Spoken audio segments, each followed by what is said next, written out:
Hello friends, welcome back to my channel. ఈరోజు మన ఛానల్లో ఈ చిట్కా తెలిస్తే ఉల్లిపాయతో ఇంత మంచి స్నాక్స్ చేసుకోవచ్చా అని మీరు ఆశ్చర్యపోతారండి. టేస్ట్ కూడా వేరే లెవెల్ ఉంటుంది, చాలా బాగుంటాయండి. ఈ ఆనియన్ ఆలు బోండాని ఎలా ప్రిపేర్ చేసుకోవాలో ఈ వీడియోలో చూసేయండి. దానికోసం నేను ఇక్కడ 4 ఉల్లిపాయలు తీసుకున్నాను, ఒకే సైజులో ఉన్నవి. వాటిని శుభ్రంగా కట్ చేసుకున్న తరువాత మీకు వీడియోలో చూపిస్తున్నాను చూడండి. మధ్యకి కట్ చేసి దాని మీద తొడుము ఉంటుంది కదండి, ఆ తొడుము కట్ చేసి ఇలా ఈజీగా మనం లేయర్స్ లాగా తీసుకోవాలండి. ఇక్కడ నేను ఆల్రెడీ 3 ఆనియన్స్కి తీసేసుకున్నాను. లాస్ట్ ఆనియన్ది తీస్తున్నప్పుడు మీకు నేను చూపిస్తున్నాను చూడండి. చాలా ఈజీగా వాటి లేయర్స్ అనేది మనం ఈజీగా తీసుకోవచ్చండి. చాలా సింపుల్. పెద్ద ఆనియన్స్కైనా చిన్న ఆనియన్స్కైనా ఏ ఆనియన్కైనా ఇలా లేయర్ అనేది ఈజీగా మనకి రిమూవ్ అవుతుందండి. ఈ లేయర్స్ని ఇప్పుడు మనం ఎలా యూస్ చేస్తామో వీడియో ఫుల్గా చూసేయండి.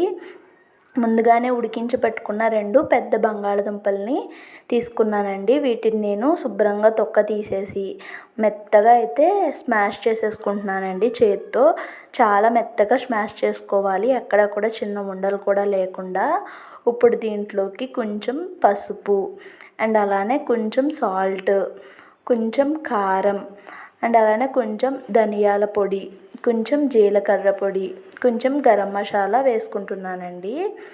వేసుకున్న తర్వాత కొంచెం ఒక 2 పచ్చిమిర్చి కూడా వేసుకున్నాను. మీ దగ్గర అవైలబుల్గా ఉంటే కొత్తిమీర కరివేపాకు కూడా వేసుకోవచ్చండి. నా దగ్గర లేదు, నేను అందుకోసం యాడ్ చేయలేదు.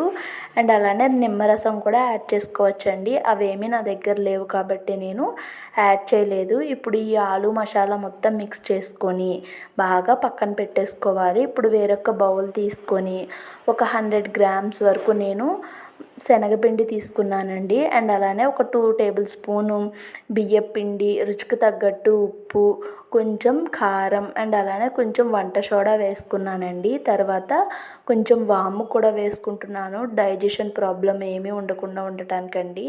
ఇప్పుడు ఇవన్నీ కూడా ఉండలు లేకుండా కలిపేసుకుంటున్నాను. ఇక్కడ నేను పసుపు వేయడం మర్చిపోయాను, అందుకోసం లాస్ట్లో కొంచెం పసుపు కూడా వేసాను. ఇప్పుడు కొంచెం కొంచెం వాటర్ వేసుకుంటూ ఎక్కడ కూడా ఉండలు లేకుండా కలుపుకోవాలండి. వాటర్ మరీ ఒకేసారి వేసేయకండి, బ్యాటర్ పలుచగా అయిపోతే మళ్ళీ ఇబ్బంది అవుతుంది. చూసారు కదా, ఈ విధంగా ఉండాలండి కన్సిస్టెన్సీ అనేది. మరీ గట్టిగా ఉండకూడదు, అలానే మరీ పలుచగా ఉండకూడదండి. కన్సిస్టెన్సీ ఈ విధంగా ఉంటే సరిపోతుంది. ఇప్పుడు మనం లేయర్స్లా కట్ చేసుకున్న ఆనియన్స్ ఉన్నాయి కదండి, వాటిలోకి ఇలాగా ఎంత పడుతుందో అనేది చూసుకొని కొంచెం కొంచెం ఆనియన్ దాంట్లోకి మనం ఆలు మసాలా పెట్టుకొని ఈ విధంగా క్లోజ్ చేసుకోవాలండి. చాలా సింపుల్గా క్లోజ్ చేసేసుకోవచ్చు. చూస్తున్నారు కదా, నేను చెప్పే కన్నా కూడా మీకు చూస్తుంటేనే క్లియర్గా అర్థమవుతుంది అనుకుంటున్నాను. ఇక్కడ నేను ఇదే విధంగా మొత్తం ఆనియన్లోకి ఆలు మసాలాను అయితే ఫిల్ చేసేసుకుంటున్నానండి. చాలా సింపుల్గా ఫిల్ చేసేసుకోవచ్చు. మనకి మొత్తం అన్నీ కూడా నేను ఇక్కడ ఫిల్ చేసేసుకున్నానండి. ఇప్పుడు వీటిని ఎలా వేసుకోవాలో కూడా నేను మీకు చూపిస్తాను. మనకి స్టవ్ వెలిగించి పాన్ పెట్టుకొని ఇక్కడ ఆయిల్ వేసుకుంటున్నానండి డీప్ ఫ్రై కోసము. డీప్ ఫ్రై చేసేటప్పుడు మనకి ఆయిల్లోంచి ఆనియన్ ఏమైనా ఊడిపోతుందా అనేటువంటి డౌట్ కూడా ఏం అవసరం లేదండి. చూడండి, ఈ విధంగా చాలా ఈజీగా వేసేసుకోవచ్చండి. నేను చూపిస్తున్నాను కదా, ఈ విధంగా వేసుకుంటే సరిపోతుంది. చాలా సింపుల్గా ఈ విధంగా ఒకటి ఒకటి వేసుకోండి. ఆయిల్ మరీ హీట్ ఉండకూడదండి, అలా అని లోగా కూడా ఉండకూడదు, మీడియం హీట్ ఉన్నప్పుడే వేసేసుకోవాలి. ఇంకొక విషయం ఏంటంటే ఇవి చాలా త్వరగా ఫ్రై అయిపోతాయండి, ఎక్కువ టైం తీసుకోదు. చూడండి నేను ఎంత సింపుల్గా వేస్తున్నానో. చుక్కలు కూడా కారకుండా చాలా నీట్గా వేసుకోవాలండి. చుక్కలు కారితే మనకి ఆయిల్ మొత్తం పాడైపోతుంది మళ్ళీ. ఈ విధంగా కొంచెం కొంచెం వేసేసుకున్నానండి ఇక్కడ నేను. వేసుకొని వాటిపైన ఇలా ఆయిల్ వేసుకుంటే మనకి ఆనియన్ది ఏమైనా ఊడిపోతుందా అనే డౌట్ ఉంటే అలా ఆయిల్ వేసుకుంటే ఊడిపోదండి, గట్టిగా ఫిట్ అయిపోతుంది. ఈ విధంగా అటు ఇటు టర్న్ చేసుకుంటూ బోత్ సైడ్స్ కూడా మంచి కలర్ వచ్చే వరకు ఈ ఆనియన్ ఆలు బోండాని ఫ్రై చేసుకోవాలండి. 2 వైపులో కూడా మంచి కలర్ వచ్చిన తర్వాత మనం తీసేసుకుంటే సరిపోతుందండి. చూసారు కదా, 2 సైడ్స్ కూడా మంచి కలర్ అయితే వచ్చేసింది. ఇప్పుడు నేను వీటిని తీసేసుకుంటున్నాను. చాలా సింపుల్గా ఇలా ఆనియన్తో ఒక మంచి స్నాక్ని ప్రిపేర్ చేసుకోవచ్చండి.